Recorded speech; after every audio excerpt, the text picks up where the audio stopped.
record all this.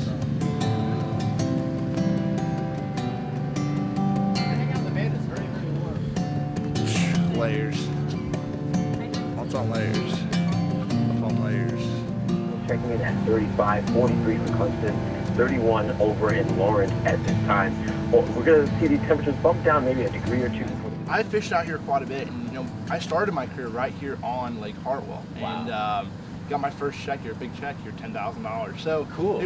It's really cool to be back here and be fishing such a big event on this body of water. Nice, man. And so our wonderful meteorologist Ted is in right now. And you have any questions for him? I know weather means a lot to you. Ted, we need to know the weather ASAP. What do you need to know? We need to know what the high is tomorrow, how cold it's going to get, and if I'm going to need to wear gloves. Cool. Sounds good. All right, Ted, the challenge is sent to you. We'll send it back to you guys. And yeah, we'll be listening and watching and waiting. And hoping. For 70 and sunny. For 70 and sunny. We want 70 and sunny. Tropical weather. Please, now, ASAP. 75 would be better.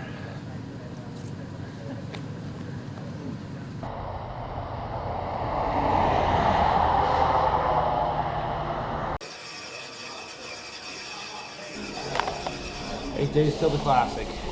This one is every hour is getting a little closer. And this morning we did a little local fox shoot for the local television station right here, news station. It was early, it was cold, and we have one more day of practice on Kiwi to sort of get everything ready. And now it's going to be just making sure all the kinks are out of the boat, and maybe catch a few fish today, and just where, you know, make sure everything's ready to where we start practice tomorrow in the morning, first thing.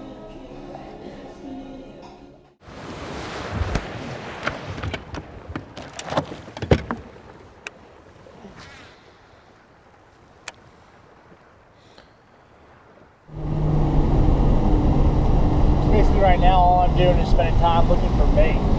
This time of year, pre-spawn, it's all about where the crawdads are at, it's all about where the bait fish are at, it's all about trying to figure out where the bait is, where the buffet is. That's basically what they're doing. They're going to be around the food source.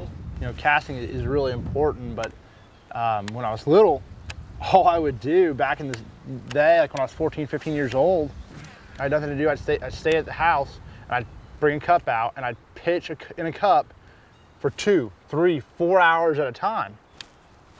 And, you know, I got it to where I could get that in that cup at 20 feet, 10 out of 10. And that's when I would stop.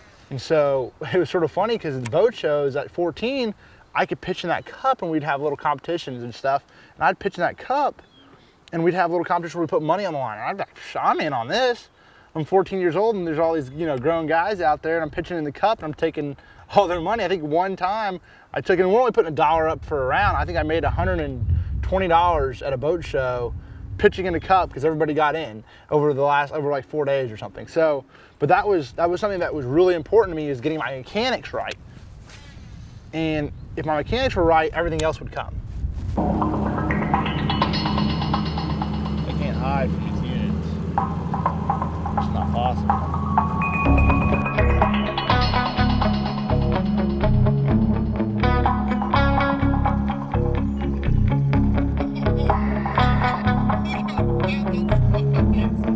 Spotted dog. Little guy. Let's get that jig way up underneath that dog. That's the one. Perfect. Starting to figure it out a little bit. You're at least getting a couple bites. I usually feel a whole lot better from yesterday. I like to get that, just a couple bites on a jig. That just gets you a lot of confidence in what you're doing. It doesn't matter if they're 12 inches or 4 pounds on a jig. When you get that bite, it's like a line jumps and you're just like, he's done. Not slacking it, son. Not slacking it. It's a show stopper right there. I picked it up and I was like, went, doo! I'm like, nah. That's a jig bite right there.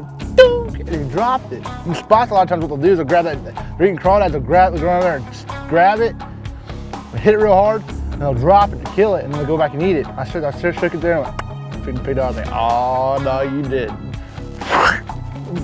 You caught him right in the nostril.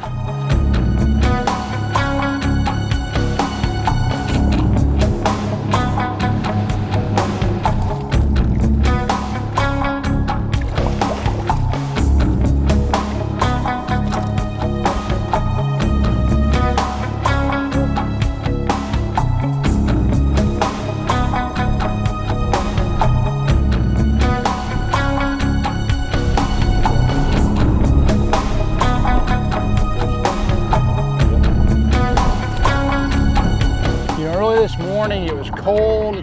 We did the newscast, broadcast, and we got to the lake. It was flat, calm. The sun was getting out, so we didn't really grab all our jackets.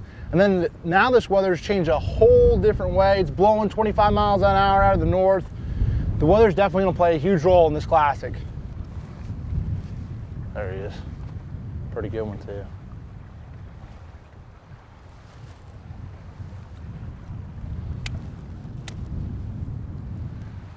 Oh yeah, look how pretty that spot is. Cold, buddy, you're cold. Oh yeah, look at that one. Just proof is in the pudding now. You know, that's just the second fish we've caught on a jerkbait. You know, it could be a major player, that jerkbait. I love throwing a jerkbait. This could be a major player at Hartwell. Yeah, that's a good one. Go back, buddy.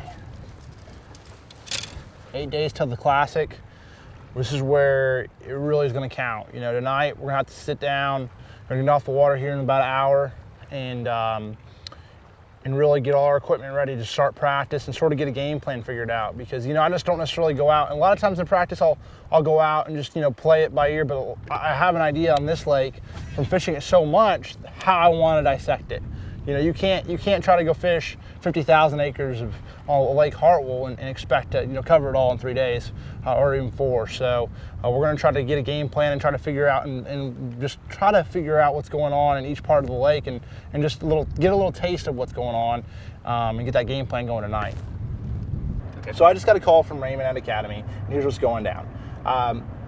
The beginning of the year, new title sponsor this year, Academy Sports and Outdoors. Well, you know, we're all trying to get the press release prior to the Classic and trying to figure out what's the best time to release that press release where it's going to get the most traffic. And around the Classic time, there's a lot of stuff going on. So they're trying to work on figuring out when that press release is going to go out. And so I've been sort of driving around the Academy Sports, Outdoors, bass boat, and truck, sort of like peeking around corners and whatnot and laying low. So it's sort of funny because, you know, obviously anybody that sees me and sees my logo, my name on the side of the truck or the side of the boat, they know. But for the mass, you know, general public, they're trying to keep it under wraps until that perfect time to release everything.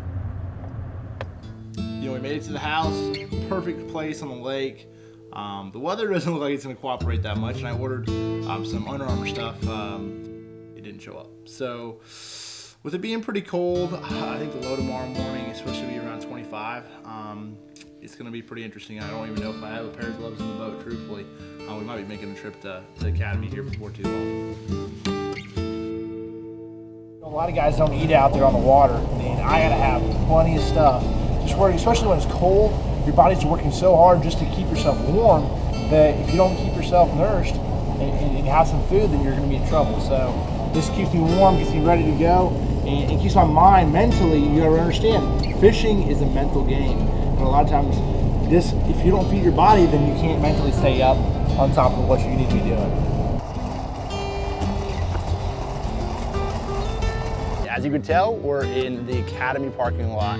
We were just driving by and said, you know what, why not photo shoot up? So let's get out here, we can set some stuff up, set some lights up, and the conversation we had earlier today, this title sponsorship has still not yet been released, so it's still sort of hush-hush. No one's come out yet, but I think I'm gonna go get the manager.